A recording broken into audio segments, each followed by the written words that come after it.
That was a lot of words. Ah.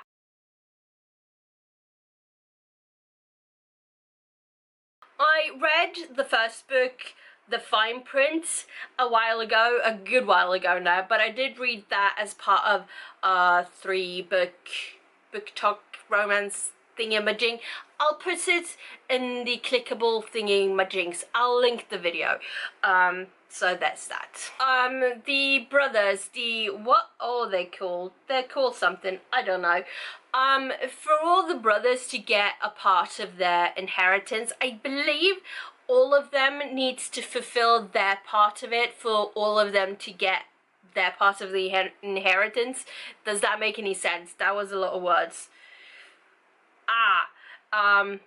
Yeah, so we're on to book number 2, which is brother number 2. I don't know who's oldest and who's youngest. Honestly, you don't get that much information. Anyway, so Declan's inheritance clause is that he must marry and have a child, I think. Yeah, have a child. The only problem is that he kind of scares away any potential suitor. Well, he's supposed to be the suitor, isn't he? Anyway, any potential wife.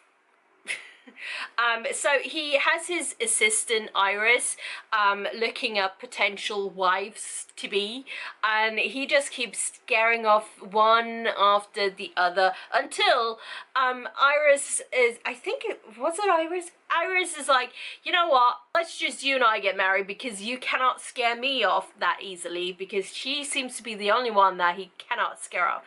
Well, they do get married and all that thingamajig, thingamajazz.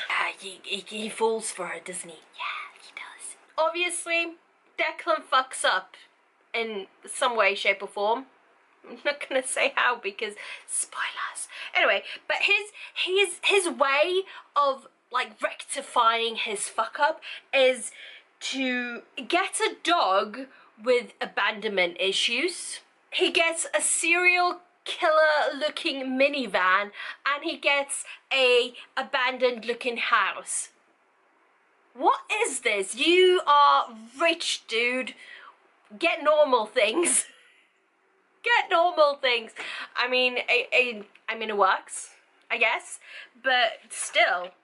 Did I like this better than book 1? Honestly, I'm not sure. It does have less graphic sex scenes, which, yes, I did appreciate that one.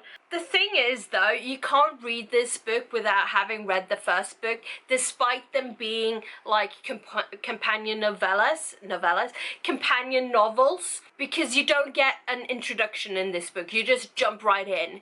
Which I guess it's fine if you read book 1 first, but if you haven't and you just pick this one up, then you're screwed. You're screwed.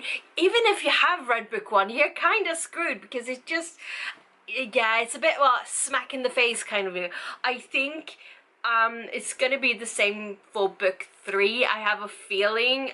I don't know yet. I haven't been able to get that from the library. These are not easy to get from the library, by the way. You can't reserve them. For whatever reason, you can't reserve them. It's like helpful, yes, very. Finally, I have finished a final offer by Lauren Asher. It is the 3rd and final book in the Dreamland Billionaires series, the kind of Disney inspired one, yes. Most definitely. So this one feels a lot more emotional than the previous 2 books did. This is Callahan's story, and compared to his brother's stories, this is a lot heavier. It deals with addiction, recovery, and second chances. It's not just romance, it actually goes deeper into personal growth. And because of that, all of the relationships, especially the one between Cal and Alana, they feel a lot more complicated. It's very much a second chance romance with a lot of history and unresolved feelings that only adds to the tension. Compared to the earlier books, this one has the biggest emotional payoff, especially if you've been following the other brothers. But at times it can feel a lot drawn out, especially being this chunky book from I don't know where. It's a lot like the conflicts in the book. There's a lot of conflicts in the book, but it takes a long time for all of them to finally get their resolve, the end goal of it.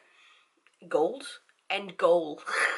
So overall, this one does have that strong emotional payout, both as the story in just the book, but also as the full series. I mean, all the book definitely has some pacing problems, and they are a lot more drawn out than they actually need to be, but still you can have a good time, and sometimes even a very, very good time, as some scenes will declare.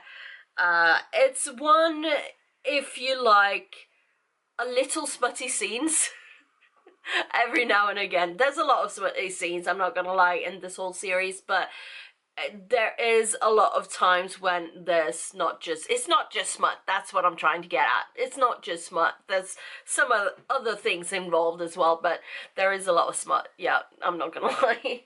Anyway, this has been this series, finally complete. I'm very happy to have read it, I guess.